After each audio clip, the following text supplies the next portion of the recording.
Hello and welcome to today's episode. Today we are looking at the Titans Return, or in this case the Legends version of Skullcruncher. Technically this is called Skullsmasher, but really it's Skullcruncher. So what's the difference between the Titans Return release and the Japanese Legends release? Well, aside from the colours of Skullcruncher being slightly more reminiscent of his cartoon appearances, the main difference is you actually get a little new character, this little dino bird. I say it's a dino bird because it does actually have three forms. It transforms into a bird, a dinosaur and a gun. We'll just go over his transformation as well. It's not the easiest of things to transform, partly because there's a little bit of your imagination that's needed. The bird is, quite decent and quite a simple transformation. To get to a dinosaur, this is now the head of the dinosaur, and then you do need to do a little bit of so these become his legs. So you do need to do a little bit of imagination with here. Okay, so legs. You then got a tail now. This then flips up like this to make the body, and then you end up with, it doesn't really have a lower jaw, which is what I find a bit curious about it. It kind of goes, if memory serves, a little bit like that. Yeah, a little bit like that. So it doesn't really have, I'm just trying to get this around here because it's a little bit fiddly. It doesn't really have a lower jaw, which is I think what I find a bit tricky around it. So it is, I suppose its lower jaw is kind of that. It's kind of got the upper jaw protrudes over the lower one. So it kind of works as a dinosaur. I think it's far more convincing as a bird than a dinosaur. And it also transforms into a gun as well, with the hand turret there, and then the feet. Just fold the head out the way there. This folds around like so, and like so. So what you now have to see is the two holes there become blasters, and then we just make sure that that's doesn't really go out the way. I think you have to just move that aside like that, put that away, and there you are. You kind of have a gun. It's not the most convincing as a gun. As I say, I prefer the little extra as a bird, predominantly a dino bird. Partially because it's perhaps got the best detailing as well. So there you are. It's a nice little bonus feature.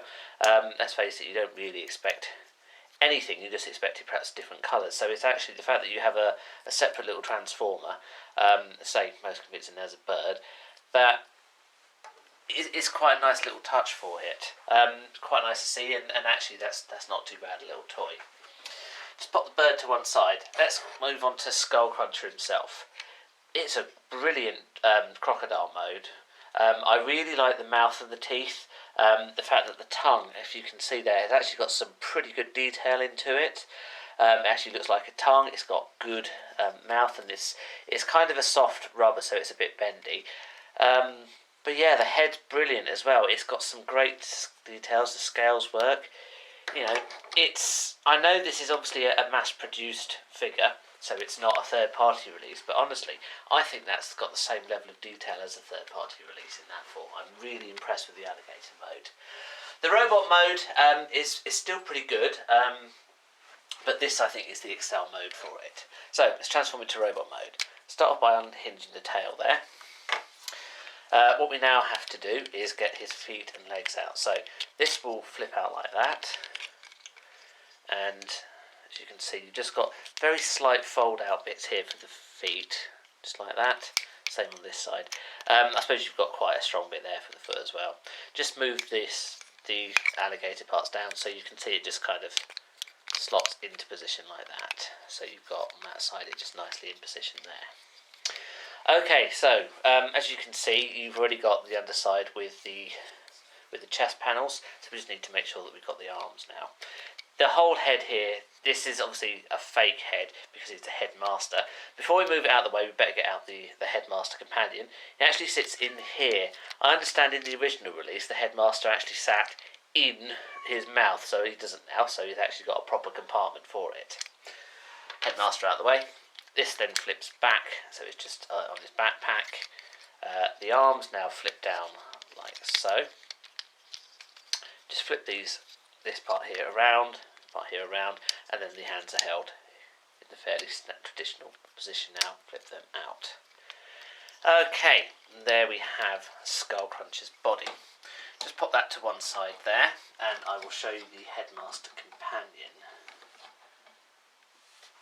So, our little Headmaster guy is in the classic original colours. Or who was it with Skullcruncher? I want to say Monzo, who was the companion. If I just take Skullcruncher out of the way and these guys out of the way, we should be able to get a focus in on the little Headmaster. As you've seen in other reviews, they got the limited posability. The arms move, they can sit like that, but that's not really their purpose. Their real purpose is simply just to be a Headmaster. So, you just flip that round. You've got the face there. Face then slots in now. Just checking the way forward. I think he's facing the same way to slot him in. So you've obviously got the normal Headmaster slot, and in he goes. Now we're not quite done yet because he actually has two parts of the gun. He's got a gun held in there, and then this is kind of meant to be. You can have this as a gun itself, so you can flip it like that and make it into a weapon, like so, or you can almost have this as a shield. I'm going to go for a shield option for him. So that's his gun, and then he's got that as a kind of shield. And there we are, Skullcruncher and his Dino Bird. It's a really great model as well. I do very much like the design of this. It works well. Just zoom in. See the detailing. I'm just going to pop him back a little bit so we can get a little bit more light on him. Detailing on the head is nice. It's very reminiscent of the original cartoon, and I just want to get a little bit zoom in on the writing on the chest, because what's quite nice about it, I think I'm probably going to bring it up close to you and not get any zoom at all. Right, if I zoom out, there we are, and then just move it by hand closer. I like what that gimmicky bit there says is it's an homage to the original character. So the idea is when you put the head on, it would flash up and say the strength, intelligence, and endurance, and that's exactly what that kind of what the writing basically says. I don't actually know if it says anything, to be honest, but it almost looks like it says strength on top. It might just be the way the things are positioned, but it gives quite a nice little appearance of being like the original character was. Colours are good. It's got the normal range of motion that you would expect, so with the arms, legs and so on, which is good. Head will swivel. Being a Headmaster, so the way the head attached on being a Headmaster, you don't get much in the way of look up and down. You can do a little bit of look up and down. It's more side to side. But overall, I think it's a really nice toy, and say the colour scheme, which is the main reason for buying the Japanese variant, even if you don't want the little Dino Bird, I think works really, really well with him. Size-wise, well, I'm going to compare him to the original G1 Prowl, just so you can get an idea. And I know the original Headmaster line was also bigger than the G1 line as the original G1 line too, and that's kept up in the Titans Returns and Legends releases. He's not quite twice as tall as Prowl, but you see Prowl kind of comes up to about his waist, so you've got most of the robot above Prowl, so it sits in quite well with the original releases. Of course, it shows how small the original line was, G1 line was. So we compare with the more recent. I believe this was a Generations or a combinable release. It's very much on the same sort of height-wise with them too, with Scoop here. So it is very much in line with modern-day Transformers height-wise.